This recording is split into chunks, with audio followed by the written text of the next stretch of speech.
नमस्कार, बहुत स्वागत है आपका। आप देख रहे हैं प्राइम न्यूज। मैं हूं आपके साथ श्रुति अंगद। बुलेटिन की करेंगे शुरुआत खटीमा में। सीएम धामी ने स्वच्छता अभियान चलाया है। पूर्णागिरि मंदिर परिसर में स्वच्छता अभियान चलाया गया।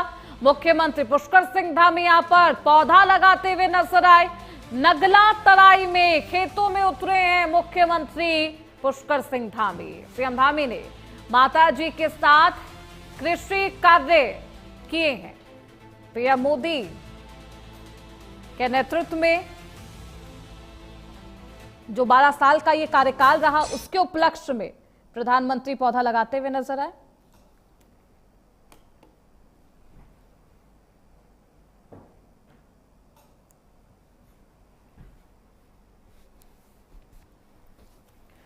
मुख्यमंत्री पुष्कर सिंह धामी खटीमा स्थित पूर्णागिरि मंदिर परिसर में स्वच्छता अभियान चलाते हुए नजर आए। इस दौरान उन्होंने मंदिर परिसर में सफाई भी की है, स्वच्छता का संदेश भी दिया, पौधा लगाते हुए भी नजर आए, खेती करते हुए नजर आए। माननीय प्रधानमंत्री जी ने जो आत्मनिर्भर भारत का संकल्प लिया है, वो संकल्प हम सभी देशवासियों के लिए उसको आगे बढ़ाना है।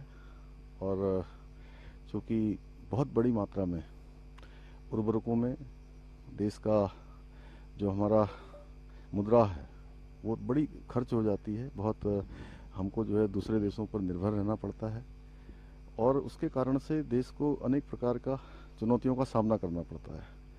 इसलिए माननीय प्रधानमंत्री जी ने, माननीय कृषि मंत्री शिवराज सिंह चौहान जी ने जो देशवासियों से धरती माता बचाओ जो एक अभियान पूरे देशवासियों के लिए दिया है, उसको आत्मसात करते हुए, क्योंकि मैंने भी अपने खेत में जो मेरे पिताजी दादाजी जहाँ खेती करते थे, उस खेत में आज जो हमारी प्राकृतिक खेती है उसको बढ़ावा देने के लिए जो इसकी विधि होती है, उस विधि के अनुरूप ये कार्य प्रारंभ कर दिया है, जिससे कि धरती माता भी बचेगी, उसकी उर्वरा शक्ति भी बढ़ेगी, उसकी सॉइल हेल्थ भी ठीक होगी और अच्छा अनाज मिलेगा। जो भविष्य का जो खतरा है आने वाली पीढ़ियों के लिए, ये भूमि बंजर न हो, अत्यधिक रसायनों के कारण से उसकी उर्वरा शक्ति कम होती है, कीटनाशक तमाम प्रकार के होते हैं जिससे कहीं ना कहीं सॉइल को नुकसान होता है। उस नुकसान से बचने के लिए और जो तमाम प्रकार की बीमारियां होती हैं, उस बीमारियों को भी इन अत्यधिक जो रसायनों का प्रयोग है, उर्वरक का प्रयोग है, उसके कारण से होता है। इसलिए हम सबको इस तरह ध्यान देना है और संतुलित रूप से रसायनों का और उर्वरकों का प्रयोग करना। तो हरिद्वार में सोमवती अमावस्या का पावन पर्व है। आज स्नान के लिए गंगा घाटों पर श्रद्धालु पहुंच रहे हैं। जन सैलाब की वो तस्वीरें आपको दिखाएंगे। स्नान, दान और पूजा पाठ का एक विशेष महत्व बताया जाता है। पितरों का निमित्त श्राद्ध तर्पण किया गया है।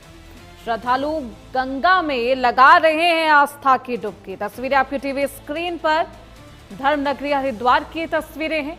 सोमवती अमावस्या पर स्नान करने के लिए श्रद्धालु यहां पर पहुंचे हैं। गंगा घाट की ये तस्वीरें हैं। हालांकि यहां पर तमाम इंतजाम किए गए।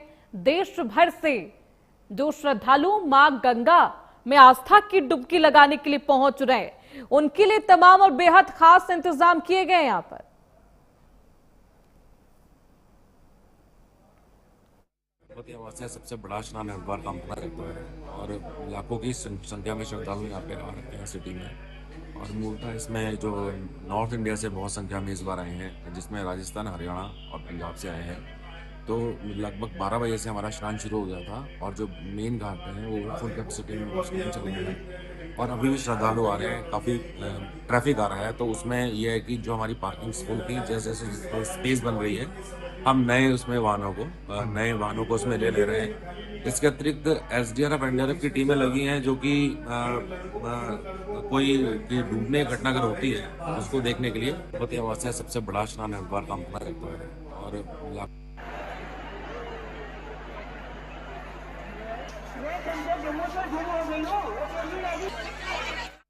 तस्वीरें आपको दिखा रहे हैं।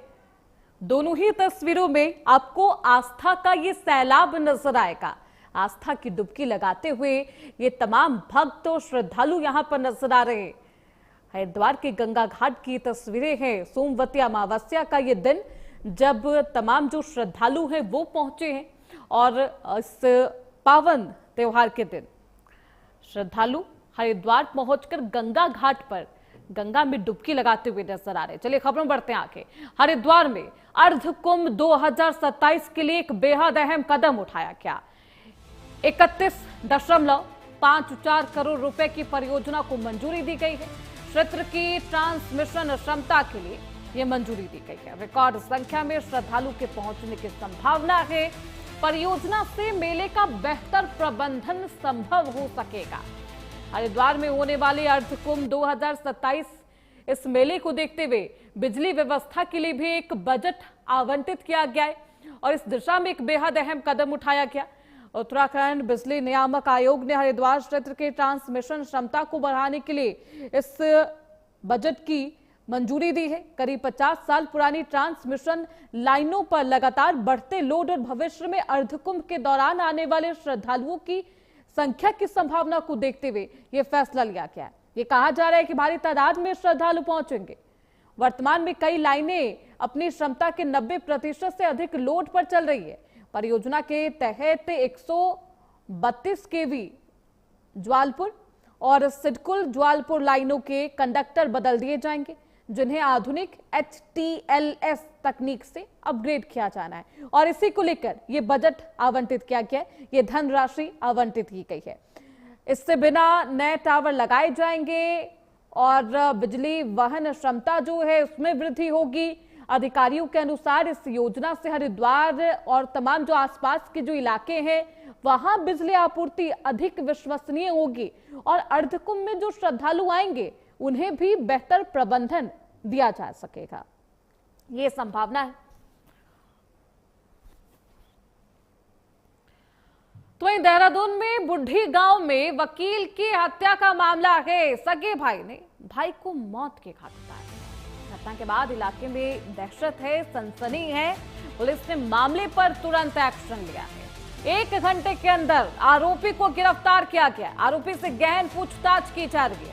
देहरादून के विकास नगर से बुढ़ी गांव में रिश्तों को शर्मसार कर देने वाली एक घटना है, जहां एक सगे भाई ने अपने ही भाई की हत्या कर दी है। घटना के बाद इलाके में सनसनी फैल गई है। भारी संख्या में यहां लोग जमा हुए हैं और देहरादून पुलिस ने इस मामले को गंभीरता से लेते हुए त्वरित कार्रवाई की है। मात्र 1 घंटे के अंदर अंदर आरोपी को गिरफ्तार किया गया। पुलिस आरोपी से गहन पूछताछ कर रही है, जिसके बाद हत्या के पीछे की वजह का भी जो खुलासा है उसका होने की भी संभावना है कि बहुत जल्द खुलासे हो जाएंगे। पुलिस ने कहा है कि कानून से ऊपर कोई नहीं है। अपराधियों के खिलाफ सख्त कार्रवाई लगातार जारी है और ये तस्वीरें आपको दिखा रहे। घटना के बाद इलाके में किस तरीके से अफरा तफरी और ये सनसनी फैल गई। लोग यहां पर इकट्ठा हो गए। पुलिस भी तुरंत एक्शन लेती है और तत्परता दिखाते हुए ये एक्शन लिया गया। हमारे साथ हमारे सहयोगी मदन सिंह इस खबर पर ज्यादा जानकारी के साथ जुड़ चुके हैं। मदन, ये मामला क्या है? क्योंकि आरोपी की गिरफ्तारी हो चुकी है, क्या ये जानकारी मिल पाई है कि हत्या के पीछे की वजह क्या रही? श्रुति, देखिए, कल रात को जो है ये बड़ी घटना को अंजाम दिया गया है और तमाम वहाँ पर पब्लिक सब इकट्ठा हो गई थी, लेकिन पुलिस ने तत्परता दिखाते हुए आरोपी को जो है मात्र 1 से 1.5 घंटे के अंदर पकड़ लिया था। और आरोपी जो है सुहेल, जिनकी हत्या हुई, उन्हीं का भाई है। लेकिन अभी पुलिस की पूछताछ जारी है। इसके हत्या के पीछे क्या कारण है, उस कारण को अभी तक जो है पुलिस द्वारा डिस्क्लोज नहीं किया गया है, लेकिन जल्द ही इसका खुलासा होगा। और ये उम्मीद की जा रही थी कि 1 बजे जो है SSP इसको लेकर पीसी करेंगे और पूरी जो घटना है उसके बारे में भी पूरी जानकारी देंगे। लेकिन बेहद इस तरीके की घटना उत्तराखंड में हो रही है। कल हमने विकास नगर का भी वाक़या देखा था, जहां पर कि एक आदमी को मौत के घाट उतार दिया था और उसके बाद ये दूसरी घटना आज रात को ही हुई है। तो निश्चित तौर पर कहीं ना कहीं पुलिस पर भी सवाल खड़े होने लगे थे। और विकास नगर की घटना में जिसमें कि 12 आरोपी नामजद थे, उसमें से 4 को पकड़ लिया गया था और 8 अभी भी फरार है। उसके बाद ये घटना होना तो कहीं ना कहीं पुलिस के भी हाथ पांव यहाँ पर खुले थे, लेकिन पुलिस ने तत्परता दिखाते हुए आरोपी को पकड़ लिया है। और अब जमीन का ये विवाद है, है कि किसी तरीके से कुछ आपसी मनमुटाव की स्थिति थी जिसके बाद ये कदम उठाया गया है? क्योंकि पूछताछ अगर आरोपी से की जा रही है तो परिवार वालों से भी की जा रही होगी, उनके तरफ से कुछ कहा गया है क्या? कोई रिएक्शन मदन? देखिए, कुछ पारिवारिक ही मामला इसमें बताया जा रहा है। हालांकि स्पष्ट तौर से अभी परिवार वालों ने भी इसको कुछ नहीं बताया है। अभी परिवार वाले भी पूरी तरीके से स्तब्ध है इस घटना को लेकर, क्योंकि अचानक ही ये घटना हुई थी। और उसके बाद हालांकि जो परिवार है उन्होंने भी स्पष्ट तौर पर इसको नहीं कहा है कि किस तरीके का मामला है, लेकिन पारिवारिक मामला इसका बताया जा रहा है। और एक अपने भाई की ही हत्या कर दी तो निश्चित तौर पर कहीं ना कहीं बहुत गहरा ये मामला होगा। पुलिस इस तरीके से पूछताछ कर रही है। तो अभी क्योंकि आरोपी पकड़ा जा चुका है तो आरोपी से ही सारी जानकारी दी जा रही है कि आखिर उसने ऐसा क्यों किया और क्या उसके पीछे की वजह है, क्या पारिवारिक कलह थी या कुछ और संपत्ति को लेकर मामला था। तो ये तमाम बातें हैं। हालांकि परिवार वालों ने इतना जरूर कहा है कि पारिवारिक में थोड़ी कलह चल रही थी और दोनों भाइयों के बीच में मनमुटाव भी था, लेकिन अभी तक जो है पूरी जो स्थिति है वो क्लियर नहीं हो पाई है। लेकिन जैसा कि आप बता रहे थे मदन, एक के बाद एक इस तरीके की घटनाएं हो रही है, पुलिस की टीम लगातार सक्रिय तो है लेकिन धरातल पर वो इम्पैक्ट भी नजर नहीं आ रहा, कोई खौफ नजर नहीं आ रहा। वजह क्या है, क्यों इम्पैक्टफुल कानून नहीं है? और दूसरी बात यह है कि इन घटनाओं को देखते हुए अब प्रशासन की तरफ से क्या कुछ कदम उठाए जा रहे हैं, क्या कुछ रूपरेखा? मदन,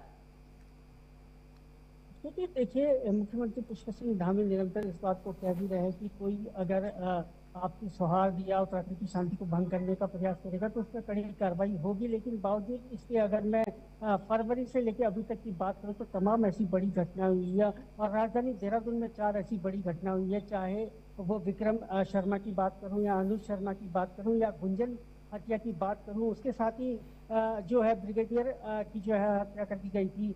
और उसके बाद अब ये 2 घटनाएं कल रात में हुई। तो निरंतर जो है घटनाएं यहाँ पर सामने निकल करके आ रही है। उत्तराखंड शांत प्रदेश है, उसके बाद इस तरीके की घटना हो रही है तो निश्चित तौर पर कहीं ना कहीं कानून व्यवस्था पर सवाल खड़े हो रहे हैं और निश्चित रूप से होंगे भी। हालांकि तमाम जो घटनाक्रम हुए हैं उनके जो आरोपी है उनको भी पुलिस पकड़ने में कहीं ना कहीं कामयाब रही है। लेकिन जिस तरीके से ये वारदातों का ग्राफ बढ़ रहा है वो उत्तराखंड के लिए बेहद चिंताजनक है। जी सर, पुलिस की टीम लगातार सक्रिय है, हाई अलर्ट पर है, त्वरित कार्रवाई भी की जा रही। बहुत शुक्रिया मदन आपका इन तमाम जानकारियों के लिए। चलिए खबरों बढ़ते हैं आगे। देहरादून में अंकिता भंडारी हत्याकांड से जुड़ा यह मामला है। भारतीय जनता पार्टी के नेता और विधायक रह चुके सुरेश राठौर को गिरफ्तार किया गया है। बीजेपी के प्रदेश प्रभारी दुष्यंत गौतम की शिकायत पर एक्शन। नेताओं को बदनाम करने और दंगा और लोगों को उकसाने के लिए, दंगा करवाने के लिए भी उन्हें आरोपी माना गया है। उन पर तमाम आरोप लगाए गए। मामले से जुड़े कुछ ऑडियो और वीडियो भी सामने आए थे जो वायरल हुए थे। सुरेश राठौर उर्मिला सनावर का एक वीडियो और एक ऑडियो वायरल हुआ था। साजिश में विपक्षी दलों के नाम भी सामने आ रहे हैं और ये कहा जा रहा है कि विपक्षी दल के भी कुछ लोग शामिल हो सकते हैं। आशंका ये है अंकिता भंडारी केस में। इस मामले में पुलिस ने ज्वालापुर के विधायक रह चुके सुरेश राठौर को गिरफ्तार कर लिया है। भारतीय जनता पार्टी के नेता हैं सुरेश। बीजेपी के प्रदेश प्रभारी दुष्यंत गौतम की शिकायत पर देहरादून की डालनवाला कोतवाली में यह मुकदमा दर्ज किया गया था। आरोप ये है सुरेश राठौर पर कि सुरेश राठौर और उर्मिला सनावर के कुछ आपत्तिजनक ऑडियो और वीडियो प्रसारित कर बीजेपी नेताओं को बदनाम करने और राज्य में दंगा करवाने की साजिश रचने के आरोप लगाए गए। पुलिस इस मामले में कांग्रेस और आप और यूकेडी के भी कुछ लोगों की संलिप्तता की जांच कर रही है। महेंद्र हमारे साथ इस खबर पर ज्यादा जानकारी के साथ जुड़ चुके हैं फोन लाइन पर। महेंद्र, ये मामला क्या है और क्योंकि सुरेश राठौर को गिरफ्तार किया गया है, पुलिस की तरफ से क्या कुछ कहा जा रहा है, क्या कुछ रिएक्शन, क्यों गिरफ्तार किया गया? मैं थोड़ा बैकग्राउंड बता दूं। ये मामला अंकिता भंडारी केस 2022 का है जिसमें इसकी हत्या हुई थी। इसमें 3 आरोपी बनाए थे जिनका कारावास हो चुका है। उसके बाद एक ऑडियो क्लिप वायरल हुआ था जिसमें तथाकथित रूप से पूर्व विधायक सुरेश राठौर और उर्मिला सनावर की ऑडियो क्लिप थी ये, जिसमें किसी वीवीआईपी की चर्चा हो रही थी। उसके बाद ये मामला फिर से चर्चा में आ गया और उसी मामले में एसआईटी ने इनको बयान के लिए बुलाया। हरिद्वार में इन्होंने बयान भी दिया एसआईटी के समक्ष, पूर्व विधायक सुरेश राठौर ने। फिर वो मामला शांत हुआ था। अभी कल इनको फिर से गिरफ्तार कर लिया गया है। जिसमें किसी वीवीआईपी के नाम की चर्चा हो रही है। विपक्षी दलों के भी कुछ नाम सामने आ रहे हैं महेंद्र, कौन कौन से नाम है? ये कहा जा रहा है आम आदमी पार्टी के भी नेता है इसमें महेंद्र। जी, सबसे हैरानी की बात यह है कि ये मामला दर्ज करवाया गया था भाजपा के प्रदेश प्रभारी दुष्यंत गौतम की ओर से, जिसमें उनका कहना था, उन्होंने खुद सोशल मीडिया पे आकर के अपनी सफाई भी दी थी कि इससे उनकी छवि खराब हो रही है, इस ऑडियो क्लिप की वजह से पार्टी की छवि खराब हो रही है। तो दुष्यंत गौतम ने अपनी तहरीर में लिखा था कि ये पूरी साजिश कांग्रेस, भाजपा, कांग्रेस, यूकेडी और आपके कुछ पदाधिकारी हैं जो ये साजिशन इस तरीके का अफवाह फैला रहे हैं। और ये तो देखिए, बीजेपी के प्रदेश प्रभारी दुष्यंत गौतम ने शिकायत की थी और उस आधार पर ही अब जांच भी की जा रही है और सुरेश राठौर को गिरफ्तार किया गया है। बने रहिए महेंद्र, आगे भी आपका रुख करेंगे इस मामले में, आगे क्या कुछ एक्शन लिया जाएगा देखना बेहद अहम। चलिए खबरों बढ़ते आगे। ऋषिकेश में गंगा में डूबा दिल्ली का दंपति, एसडीआरएफ का सर्च ऑपरेशन लगातार जारी है, दोनों का कोई सुराग नहीं मिल पा रहा। स्नान करते समय दोनों तेज बहाव में फंस गए थे। पर्यटक और श्रद्धालु से प्रशासन की अपील भी है, सुरक्षा निर्देशों का अनिवार्य रूप से पालन करें। ऋषिकेश के चंद्रेश्वर नगर शमशान घाट के पास गंगा नदी में स्नान के दौरान दिल्ली के एक दंपति लापता हो गए। जानकारी के मुताबिक उत्तम नगर दिल्ली निवासी 30 वर्षीय मनीष आर्य और उनकी जो 28 वर्षीय पत्नी है जानकी अपने साथियों के साथ घूमने आए थे। बताया ये जा रहा है कि गंगा स्नान के दौरान दोनों तेज बहाव और गहराई की चपेट में आकर डूब गए हैं। हालांकि सर्च ऑपरेशन की तस्वीरें आपकी टीवी स्क्रीन पर है। घटना के बाद मौके पर अफरा तफरी का माहौल रहा। कोशिश ये की गई कि बचा लिया जाए, लेकिन वो डूब गए हैं और स्थानीय लोगों ने सुरक्षित कुछ लोगों को बाहर निकाला है। सूचना मिलती है एसडीआरएफ की टीम मौके पर पहुंची है। सर्च अभियान चलाया जा रहा है, लगातार सर्च ऑपरेशन चलाया जा रहा है, बचाने की कोशिश की जा रही है, लेकिन अभी तक कोई सुराग नहीं मिल पाया है। ये तस्वीरें आपको दिखा रहे हैं। दूसरी तरफ इस घटना के बाद प्रशासन की तरफ से यह भी अपील की जा रही है लोगों से कि जो भी तमाम जो प्रोटोकॉल है, सावधानियां हैं, वो बरती जाए। जो पर्यटक यहाँ पर आ रहे, हमारे साथ हमारे सहयोगी महेंद्र भी लगातार बने हुए। महेंद्र, सर्च ऑपरेशन अभी भी जारी है, इस पूरे मामले को लेकर अभी तक क्या कुछ अपडेट आपके पास? जीसीपी अभी सर्च अभियान जारी है। दरअसल ये कुछ दिन पहले ये नवविवाहित जोड़ा दिल्ली से आया हुआ था और ये चला गया था गंगा स्नान करने चंद्रेश्वर नगर क्षेत्र में, जहाँ पे कोई घाट भी नहीं है कि वो स्नान कर सकें। इसके अलावा ये जैसे ही उन्होंने पांव रखा, ये अचानक डूब गए और भावर में उलझ करके ये बह गए। इनको बचाने के लिए इनका एक साथी भी था, वो हाथ बढ़ाया उसने, लेकिन उसको स्थानीय लोगों ने तत्परता दिखाते हुए बचा लिया है। फिलहाल अभी वो सुरक्षित है। सर्च अभियान जारी, अभी तक कुछ इसका पता नहीं चला है। जब ये घाट नहीं है, यहाँ पर नहाने की कोई व्यवस्था नहीं है, टीम भी गोताखोरों की नहीं रहती है, उसके बावजूद भी ये जो पर्यटक है यहाँ पर किस तरीके से नहाने चले गए? क्या यहाँ पर किसी अधिकारी की तैनाती नहीं है? क्या यहाँ पर बोर्ड नहीं लगाए गए हैं गहराई को लेकर, कोई चेतावनी बोर्ड? महेंद्र, श्रुति, दरअसल ये व्यवहारिक दिक्कत ये है कि बोर्ड भी लगाए गए हैं, लेकिन पर्यटकों की गंभीर लापरवाही ये है कि उन जगहों पे भी जा रहे हैं जहाँ पर कोई घाट नहीं है। प्रतिबंधित घाट तो जाते हैं, वहाँ पे रोक लिया जाता है, वहाँ पे तैनाती रहती है, लेकिन ये लापरवाही बरतते हुए उन घाटों पे भी जा रहे हैं कि जहाँ पे कोई नहाने के लिए बिल्कुल प्रतिबंधित किया गया है। उसी का शिकार हो गए, लापरवाही के शिकार हुए नौ दंपति। क्योंकि सर्च ऑपरेशन कई घंटों से चल रहा है महेंद्र, क्या दिक्कत आ रही है? अभी तक क्यों कोई सुराग नहीं मिल पाया? क्या अधिकारियों से बातचीत हो पाई है महेंद्र आपकी? एसडीआरएफ इंस्पेक्टर हैं कविंद्र सजवाण, उनसे बात हुई थी तो उन्होंने बताया कि डीप डाइविंग टीम लगाई गई है, लेकिन बहाव इतना तेज है कि वो कितनी दूर निकले हुए हैं इसका भी कोई सुराग नहीं पता चल पा रहा है। फिलहाल अभी वो प्रयासरत हैं, कोशिश है कि नौ दंपति का कुछ पता चल जाए। बैराज तक उनका एसडीआरएफ की टीम यहाँ पर तैनात है। दंपति को तलाशने की जो कोशिश है, जो सर्च ऑपरेशन है, वो चलाया जा रहा है। अधिकारियों की तरफ से तमाम जो साधन है उसका इस्तेमाल किया जा रहा। बहुत शुक्रिया महेंद्र आपका इन तमाम जानकारियों के लिए। दोनों का कोई सुराग नहीं मिल पाया है, गंगा में ही डूब गए हैं। हालांकि कोई घाट नहीं है, इसलिए चेतावनी भी और प्रशासन की तरफ से अपील भी की जा रही है कि पर्यटक जो नियम बनाए गए हैं उसका पालन करे, सावधान रखे। चलिए खबरों बढ़ते आगे। नैनीताल के विश्व प्रसिद्ध कैचुई धाम में आज सुबह आस्था का ये महासंगम देखने को मिला है, जहां बाबा नीम करोड़ी महाराज के दर्शन के लिए हजारों श्रद्धालु पहुंचे। सुबह से ही विधि विधान और वैदिक मंत्रोच्चार के साथ मंदिर के कपाट श्रद्धालुओं के लिए खोल दिए गए। कपाट खुलने से पहले ही मंदिर परिसर और जो मुख्य रास्ते हैं वहां पर श्रद्धालुओं की एक लंबी कतार है। वो तस्वीरें आपकी टीवी स्क्रीन पर देखिए, किस तरीके से लंबी लंबी कतारों में लगकर ये तमाम जो श्रद्धालु हैं अपने दर्शन की बारी का इंतजार कर रहे हैं। देश विदेश से पहुंचे भक्त बाबा के दर्शन के लिए उत्साह से प्रतीक्षा करते हुए नजर आ रहे हैं। श्रद्धालुओं को देखते हुए और भारी संख्या में, क्योंकि यहाँ पर श्रद्धालु पहुंचे, एक जो चैलेंज है पुलिस टीम के सामने वो क्राउड मैनेजमेंट को लेकर है। हालांकि यातायात और सुरक्षा के बेहद पुख्ता इंतजाम किए गए हैं। तो चलिए फिलहाल इसी के साथ उत्तराखंड स्पीकिंग में बस इतना ही। रुकेंगे छोटे से ब्रेक के लिए, जल्द लौटेंगे।